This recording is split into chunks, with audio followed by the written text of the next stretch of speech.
Hello guys, how are you? My name is Tania and welcome to Solte a Língua.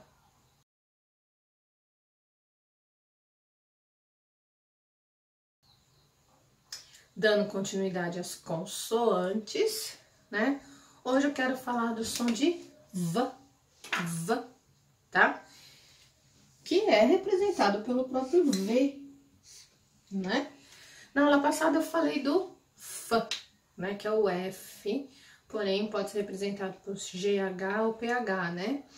Aqui é representado pelo próprio V mesmo, né? O próprio V, né? Só que o som é de V. Mais uma vez você encosta os dentes, né? De cima com o lábio inferior. Só que você de falar F, fala V.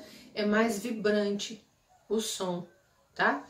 O F não é tão vibrante, então o V é, né? Então lá, very, travel, every, have, né? E live, né? Vamos de novo.